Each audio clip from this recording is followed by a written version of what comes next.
తర్వాత కూటమి నాయకులు అందరూ కూడా ఈరోజు ఈ కార్యక్రమాన్ని పెట్టినందుకు మా గ్రామం తరఫున వాళ్ళకి కృతజ్ఞతలు. ఏంటంటే ఈరోజు 2005 సంవత్సరం నుంచి ఈ ఉపాధి హామీ పథకం ప్రారంభించడం జరిగింది. రమారం ఇప్పటికి 20 సంవత్సరాలు. ఈ 20 సంవత్సరాల నుంచి కూడా మనోడు ఉపాధి పనులు గుర్తించి మన ఇస్తే తప్పనిసరిగా 100 రోజుల పని చెప్తారు. కాబట్టి దీంట్లో మన పంచాయతీ అంటే రమారమి 12 ఊళ్ళు ఉన్నాయి. పొల్లాడ, రాయలపాడు, లక్ష్మీపద, తర్వాత దాని మీద మన గ్రామ పెద్దలు కానీ అక్కడ డిప్యూటీ సీఎం గారు అందరూ కూడా కమిషనర్ గారు కానీ ప్రతి గ్రామంలో ప్రజలకు ఇంకా పథకం గురించి బాగా చెప్పి ఇలాగే చెప్పాను. 94 పనులు ఉన్నాయి మనకని. ఈ పనులన్నీ మనమే గుర్తించుకోవాలి. పని అన్నది ఎవరో వచ్చేప్పుడు మనమే మన గ్రామ పెద్దలు, గ్రామ పంచాయతీ మనందరూ కూర్చుని ఈ పనులు ఏమన్నాయి, మన గ్రామంలో ఏ పని చేయొచ్చు అంటే 94 పనులు ఉన్నాయి. 94 పనులు ఉన్నాయి. కానీ అన్ని ఏరియాల్లో 94 పనులు చేయలేం. కొన్ని కోనసీమలో చేయొచ్చు, కొన్ని కొండ ప్రాంతాల్లో చేయొచ్చు, కొన్ని సముద్ర తీరం ప్రాంతాల్లో చేయొచ్చు. కాబట్టి ఈ పనులు అమ్మ దయచేసి మాట్లాడుతున్నాము, ఏమన్నా ఈ పనులన్నీ కూడా మనందరూ కూర్చుని ఈ పథకాల ద్వారా అందరికీ రాబోయే కాలంలో ఎక్కువ చేసుకోవాలని ఉద్దేశంతో ఈ అవగాహన సదస్సులు, ఈ మీటింగ్ ఇప్పుడు మనందరం కూడా తనిఖీ వారు సామాజిక తనిఖీ వారు వచ్చిన ఆఫీసర్లు చూసుకొని అవగాహన కోసం ఇది పెట్టారు.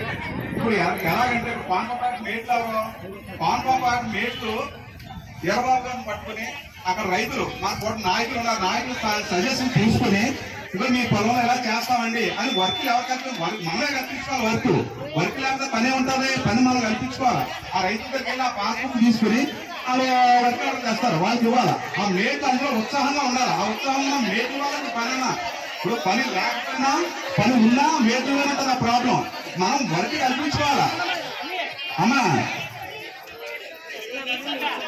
నేను పాంపపాటి మీటింగ్ నేను చెప్పేది ఏంటంటే మీరు ఏబాబు గారిని టీఎస్ రమణ గారిని ఇద్దరిని కోఆర్డినేట్ చేసుకుని ఆ రైతులకు మనకు మిగిలి పూలు ఉన్నాయి.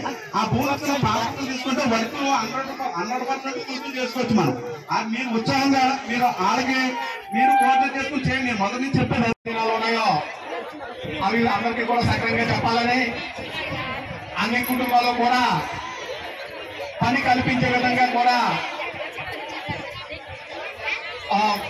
పనిచేయాలని కోరుకుంటూ మరి మన గ్రామంలో మన పండుగ పంచాయతీలో జనాభా ఎక్కువ, దాని మీద కొంచెం సర్పంచ్ గారు ఎలా చెప్పారు, కొంచెం రెవెన్యూ తక్కువ ఉంది.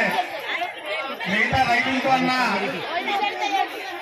మీటింగ్లు వెళ్ళి మాట్లాడి అందరికీ కూడా అన్ని కుటుంబాలకు కూడా పని కల్పించే విధంగా పనిచేసి ఎవరికి కూడా ఏ ఇబ్బంది రాకుండా ఉపాధి హామీ కోరుకుంటూ అదేవిధంగా ఏపీ గారు ఎక్కడ ఉన్నారు? ఏపీ గారు కొంచెం పర్సనల్ రిక్వెస్ట్ ఏం లేదు. మా హై స్కూల్ అంతా కూడా బాగా డెవలప్ అవుతుంది, కానీ ఇక్కడ ఎత్తౌట్ చేయించాలి అంటే ఫిల్లింగ్ చేయించాలి. తప్పకుండా కూడా మీరు పర్సనల్ గా తీసుకొని మా హై స్కూల్లో లెవెలింగ్ చేయించి మా హై స్కూల్లో అభివృద్ధికి మీరు ఉపయోగపడాలని కోరుకుంటూ నేను సెలవు తీసుకుంటా ఉన్నా.